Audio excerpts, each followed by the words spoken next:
Congressman Joel Chua, pwede bang mag-demolish ng walang demolition permit? That is my challenge to them. Masyado po siyang bullying mayor. Bully ng mayor, sir. Tama, bullying mayor. Mayor, magandang hapon po. Kanina napanood po namin yung Facebook live na galit na galit. Parang hindi yung maze ko yung nakita namin kanina. Parang meron kayo in-inspection ng isang construction site. Yes. At pinakandado nyo, pinakukupis kayong mga equipment doon. Ano po yung konteksto doon? Ano po yung kwento sa likod doon? Bakit po ipinatigil nyo yung itinatayong proyekto ng isang congressman? Ang initial, kasi magpapatayo kami ng bagong library. Nakita ko, biglang giniba yung basketball court doon na pag-aari ng lungsod ng Maynila. Tinanong ko si Andres kung may permit ba. Wala daw siyang alam na nabigyan ng permit. Tinanong ko yung taong bayan, yung chairman, ang sabi, project daw ni Congressman Joel Chua. Paano nangyari yun? Walang permit. Paano nangyaring nag-iba nila yung property ng City of Manila? Saan napunta yung property, yung mga bakal? Pag-aari yun ng lungsod may pananagutan pa yun sa CGSU tapos biglang tatanggalin nila yung mga daycare center at saka senior citizens office ng City Government of Manila. Ngayon ay challenge Congressman Joel Chua to investigate himself. Sinabi ko na sa inyo may gobyerno sa lungsod ng Manila and it is called City Government of Manila, not City Congress of Manila.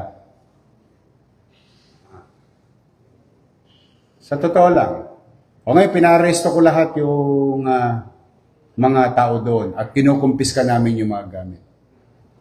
And now we're doing what we need to do. Tingnan natin kung may masampulan. Yan ang kung bakit ako nalulungkot. Hindi pa nadala itong mga congressman. Iniimbestiga na sila ni Presidente.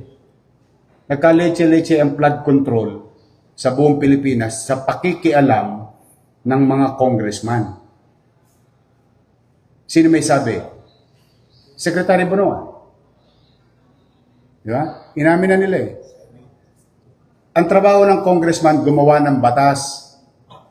Hindi magpagawa lang ng kung ano-ano.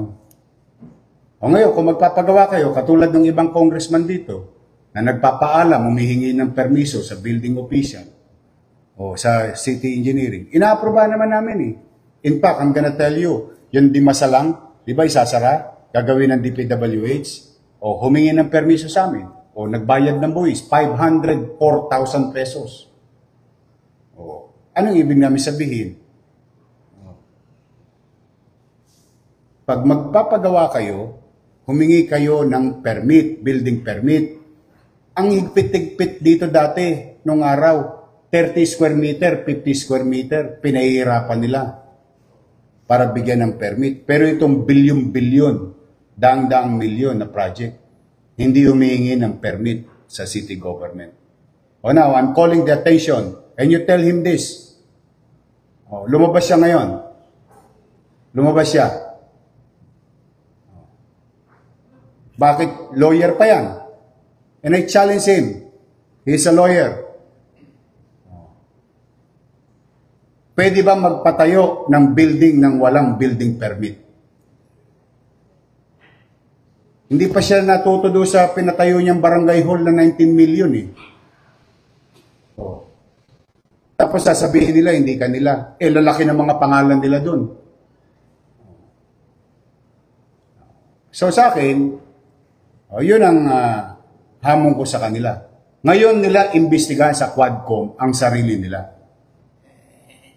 Totoo, the sauce for the gander should be the sauce for the goose. Tanong ko lawyer yan. Itanong mo sa kanya, ito po tinatanong ni Yorme sa inyo. Congressman Joel Chua, Attorney Joel Chua, pwede po bang magtayo ng building ng walang building permit sa City Hall? He is a lawyer, I am no lawyer. I may be wrong.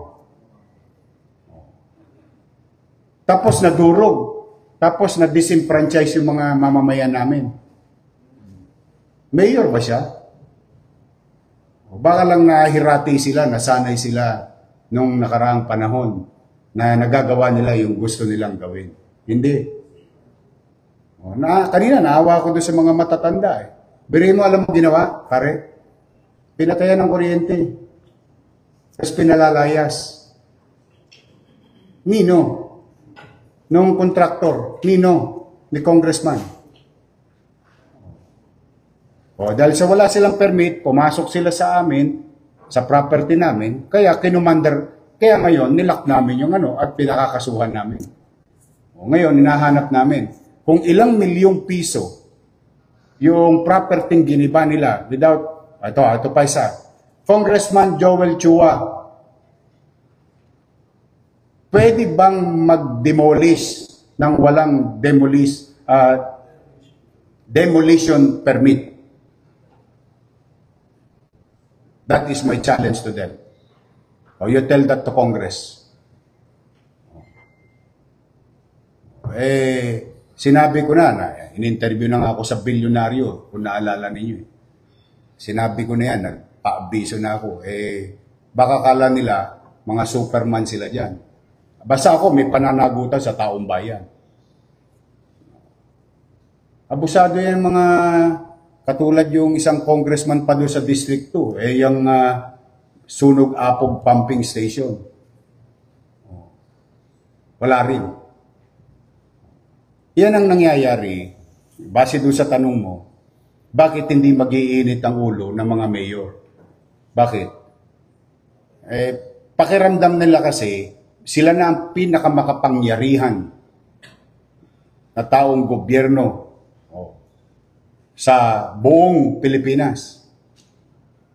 They can do what they want to do because they are congressman.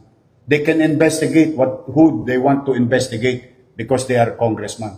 On the premise of what? Good governance. Uulitin ko. Good governance. Sige. Pwede ba mag-demolish ng building ng gobyerno nang walang demolition permit? Pwede ba mag-construct vertically, horizontally, nang walang building permit? He's a lawyer, and I challenge him directly. Sabihin niya ngayon kung alin ang tama at mali. Baka mas magaling siya sa akin kasi lawyer siya. Iyon ang ko. Kaya ako talaga,